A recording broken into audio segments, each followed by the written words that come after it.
नमस्कार, मैं हूं फैज अहमद। स्वागत है आप तमाम दर्शकों का जनतंत्र प्राइम भारत पर।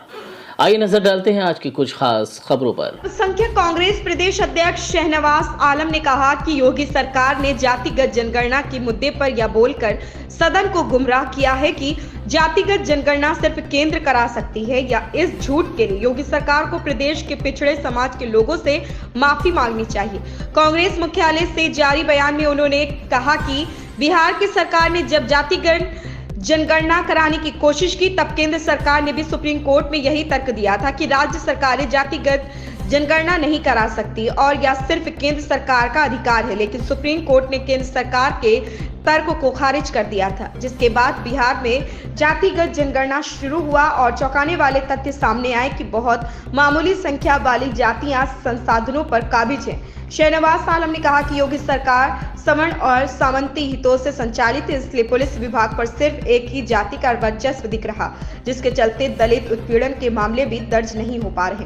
उन्होंने कहा कि गैर कांग्रेसी विपक्षी दलों ने अपने कार्यकालों में सिर्फ चुनिंदा जातियों को ही आरक्षण का लाभ पहुंचाया है और इन्होंने कभी भी जातिगत जनगणना कराने की कोशिश नहीं की। आज अगर जातिगत जनगणना पर बहस हो रही है तो इसका पूरा श्रेय राहुल गांधी और कांग्रेस को जाता है। उत्तर प्रदेश में ओबीसी कांग्रेस ने हर मंडल पर जातिगत जनगणना कराने के समर्थन में सम्मेलन किया।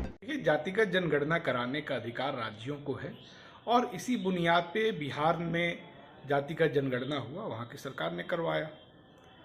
उस समय केंद्र सरकार ने भी यही लॉजिक दिया था कि सिर्फ केंद्र को अधिकार है, लेकिन सुप्रीम कोर्ट ने उसको खारिज कर दिया।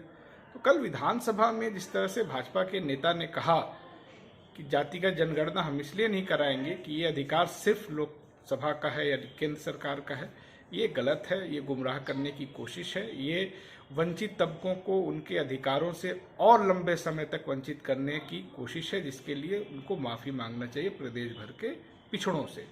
दूसरी बात, अगर इस पे बहस हो रही है, जातिगत जनगणना एक मुद्दा बना हुआ है, तो ये सिर्फ इसलिए क्योंकि राहुल गांधी ने इस सवाल को उठाया था। इसका पूरा श्रेय कांग्रेस पार्टी और राहुल गांधी को जाता है, जिनके प्रयासों से विपक्षी दल की जहां सरकार है वहां पे जातिगत जनगणना हुआ है, या फिर जहां पे चुनाव हो रहे हैं वहां पर उन दलों ने कहा है कि हम सत्ता में आने के बाद जातिगत जनगणना कराएंगे।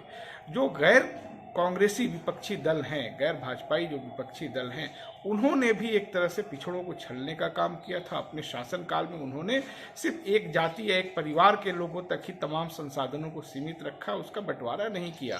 तो जितना दोषी भाजपा है उतना ही दोषी जातिगत जनगणना पे गैर कांग्रेसी विपक्षी दल भी हैं।